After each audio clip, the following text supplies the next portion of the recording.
का पूर्वानुमान लगाने के लिए पाड़े के धड़ को पहाड़ी से लुढ़काया। कई राज्यों के हजारों श्रद्धालु पहुंचते हैं इस अनोखी परंपरा को देखने। 300 फीट ऊपर भैंसे की बलि देकर धड़ को लुढ़काया। पाड़ा पहाड़ के नीचे तक लुढ़का। अगले वर्ष भरपूर बारिश और अनाज पकने की हुई भविष्यवाणी। सदियों से चली आ रही भैंसे की बलि देने की परंपरा, इसी से यहाँ के लोग पूरे साल में होने वाली बारिश का अंदाजा लगाते हैं। हर साल झाबुआ के ग्राम चुई में दीपावली उत्सव के बाद इस परंपरा को निभाया जाता है, जिसमें ऊंची पहाड़ी पर स्थित कुल देवता के स्थान पर भैंसे की बलि दी जाती है, जिसके बाद भैंसे का धड़ पहाड़ी से लुढ़कते हुए जितना नीचे पहुंचता है, उसी अनुपात में बारिश की संभावना भी जताई जाती है।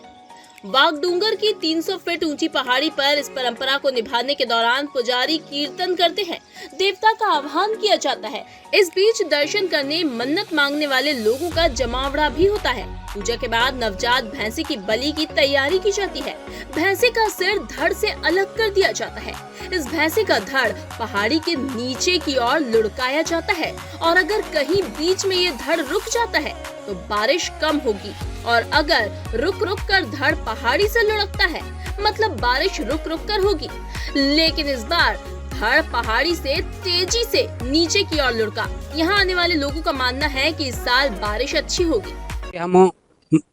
पारखी धरी तांत खा के साथ साल तो आउन से जोरदार सालिया तां धरिया तां देखा धाम दी दे दी और तां देखा या वाटा 4 पोटा करिया तो 4 पोटा इतरे वरसता जो आवानो से हाँ तो तां देखा साड़िया साड़िया फिर हम उबा राखी तां भी नहीं उभो रहो तो धाम दिन सड़ी गयो नहीं भाटना लेदा नहीं कहीं नहीं कोई पब्लिक ना कोई आहल नहीं आवा सा तो हम वरख न चाव हाव्यो गगड़ा होगा नहीं तेमा केतरो का खून सोटे से का हूँ थाई से त्यो फकुन फिर आप बाद में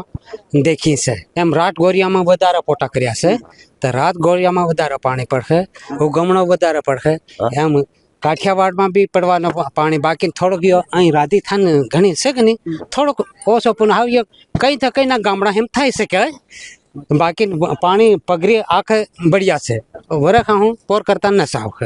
यो राजा ना वार थी पहला थी पुरानी परम थी पण हको ने एवं एवं पारखी सो कदी आप एम झटकावा ना तिमा केतरा एक हाथ भरी होय ना एक 10 दिन नी कोराट रहे जरीक वधारो होय 20 दिन नी कोराट है फिर आप कोराट भी देखता रही और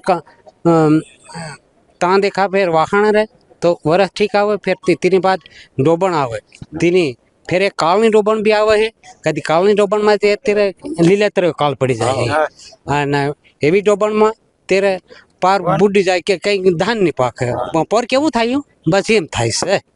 और पूर्व में ऐसी वैज्ञानिक पद्धति कोई थी नहीं तो हमारा आदिवासी समाज यहाँ से हमारे आने वाले समय में बारिश कैसी होगी, आने वाली फसल कैसी होगी, फसल में कहीं कीट का प्रकोप तो नहीं होगा या होगा तो कितना होगा, बारिश कितनी होगी, फसल कैसी होगी, इस संबंध में हमारे ये बाबा देव यहाँ से संकेत देते हैं। और आज हमने देखा कि आने वाला वर्ष भी हमारा सामान्य रहेगा और बहुत अच्छी बारिश भी होगी, फसल अच्छी होगी, ऐसा संकेत मिला है। देखिए ये बहुत ही धार्मिक मान्यता है इसकी और हमारे पूरे आदिवासी समाज और आसपास के पूरे सिर्फ झाबुआ जिला नहीं जोबट अलीराजपुर के भी सब लोग यहाँ इकट्ठा होते हैं। ये पूरी पहाड़ी भर जाती है और ये दशहरे के बाद होता है और उसमें मान्यता है कि यहाँ पर आकर जब बाबा देव से सब प्रार्थना करते हैं और यहाँ पर एक भैंस को भी बांधा जाता है और फिर वो जिस तरह से गोबर गिराती है उसके हिसाब से मान्यता है कि जहाँ ज़्यादा गोबर गिरता है उस तरफ ज़्यादा बारिश होती है और जहाँ कम गोबर गिरता है उसको